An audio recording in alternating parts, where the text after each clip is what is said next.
Audiobook, 16 May, year 22. I could be my most honest self at home. Sometimes I screamed at the top of my lungs and sang at the window. Sometimes I played music and danced like crazy. And sometimes I awoke at night, weeping. When I did, I just lay there still, staring at the ceiling. But I never collapsed with narcolepsy at home. Jimin didn't go back home after he left the hospital. He came to my house and was now looking down at the city leaning against the guardrail on the rooftop. He must be looking for our school, the two-star burger joint, and the changing lights along the railroad like me. He must also be looking for his house. That was something in our human instincts. Everyone looks for their home when they climb somewhere high or spread out a large map. I thought of asking him why he didn't go home, but I gave up. His head must be a mess and I didn't want to aggravate it. Besides, I could guess why based on how Jimin's mom reacted at the emergency room that day. In fact, I rarely asked my friends questions. I felt I knew the answers to most of them already, and I didn't want them to feel awkward, or they might find my questions too inquisitive and annoying. To be honest, I was always curious where the others were headed when they walked by my store, but I never ran out to ask them. Where was Jungkook going with his wounds? Was Yoongi's workroom in that direction? Why did Namjoon leave school? Where did Taehyung first learn graffiti? Come to think of it, I didn't know much about the others. Did you find it? I drew closer to Jimin and asked. Find what? Jimin sounded confused. Your house. Jimin nodded. I grew up in the orphanage right there. I pointed to a place beyond the railroad. Do you see the supermarket in the direction of the river from the gas station where Namjoon works? Do you see the clover-shaped neon sign behind it? The orphanage is to the left of that neon sign. I lived there for more than 10 years. Jimin's eyes seemed to wonder why I was telling him all this. My friends already knew that I grew up in an orphanage. I considered it my home. I didn't force myself to think that for peace of mind, I really believed that it was my home. A home without mom. I have something to confess. Something I had been lying about. That my narcolepsy was fake. That might have been why I couldn't ask anything about anyone. It wasn't because I was afraid of hurting them.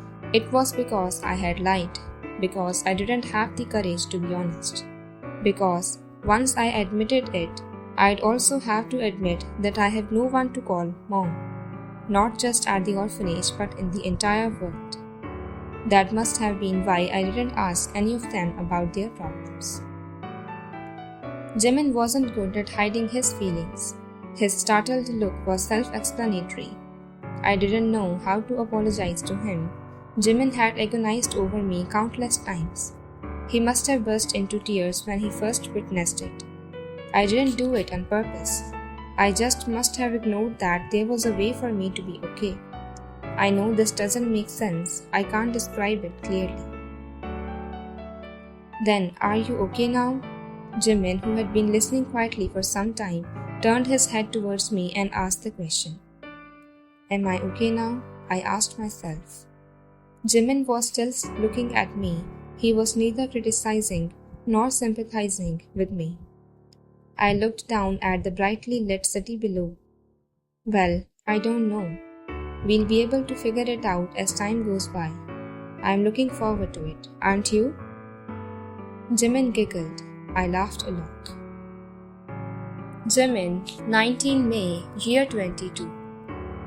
I had to return to the grass flower arboretum. I had to stop lying about not remembering what I had seen there. It was time to stop hiding in the hospital and put an end to my seizures. To do that, I had to go back there. But for days, I went to the shuttle bus stop and failed to get on the bus. After I watched the third bus of the day pull away, Yoongi suddenly appeared and plunked down next to me.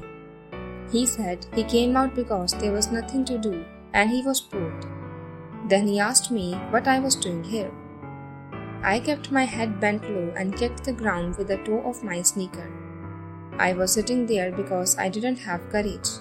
I wanted to pretend that I was okay now, that I knew enough, that I could easily overcome this. But I was afraid.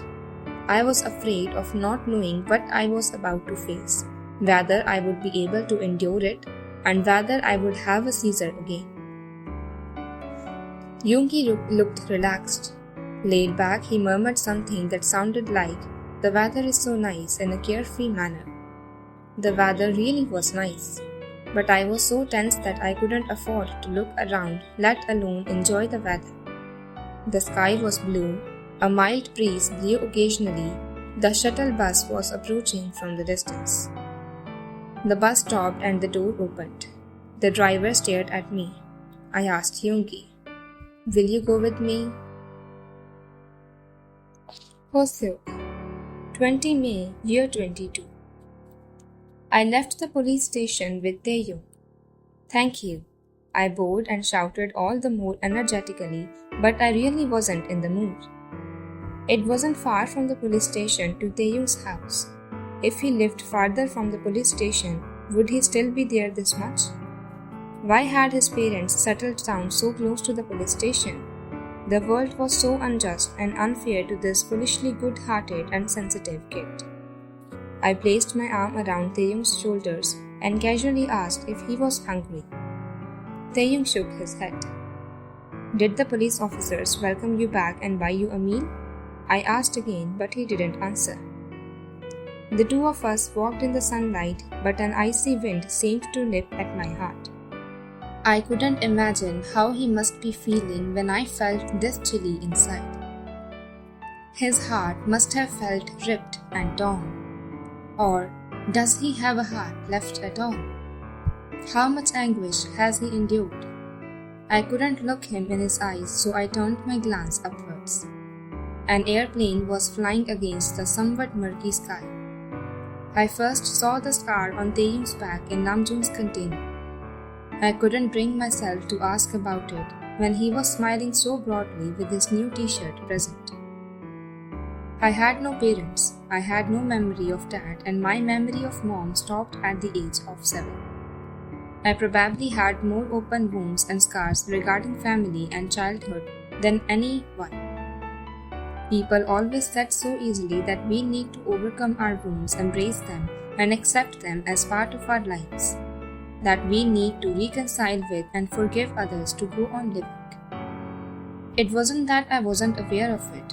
It wasn't that I didn't want to give it a try, but giving it a try didn't guarantee success. No one had taught me how. The world gave us new wounds even before the old ones could heal. Surely, no one in the world can avoid getting hurt. I was aware of that, but do we really need to get hurt this deeply? For what? Why did these things happen to us? "I'm okay, I can go alone," Taeyong said at the intersection. "I know," I led the way. "I'm really okay, see, I'm fine." Taeyong smiled. I didn't respond. He couldn't be okay. But once he admitted that he wasn't okay, he wouldn't be able to bear it. So he was just ignoring the truth. That became his habit. Taeyong followed me, putting up his foot. "You are really not hungry?" I asked him when we had walked up to the outdoor hallway that led to his house. He smiled that foolish smile and nodded. I stayed for a while and watched him walk towards his door, and I finally turned around. The path he was walking down and the path I walked through were both narrow and bleak. He and I were both alone. Seokjin, 20 May, year 22. Taeyong's house was in one of the oldest buildings in the neighborhood. Paint was peeling off here and there, and the weeds were growing out of cracks in the cement walls. It looked run down. I was waiting for Taeyong and Hoseok in the small park on the hill behind the building. As it was on the slope, it overlooked the outdoor hallway on Taeyong's floor of the building. Hoseok appeared from around a corner leading into an alley in the distance. Taeyong was following him. His face wasn't quite visible because he had his hood pulled down tight. Taeyong and Hoseok exchanged a few words at the mouth of the alley. Taeyong seemed to be trying to send Hoseok home, and Hoseok was saying that he was fine. Hoseok started to walk again first. The two came up to the front of the building without a word. Hoseok climbed the stairs and stopped in front of Taeyong's door. He tapped on Taeyong's shoulder and made a gesture at him to go into the house. Then he turned around and started walking towards the exit. Taeyong stared at him from behind for a moment and reached out for the door. I called Hoseok at the moment when Taeyong began to open the door.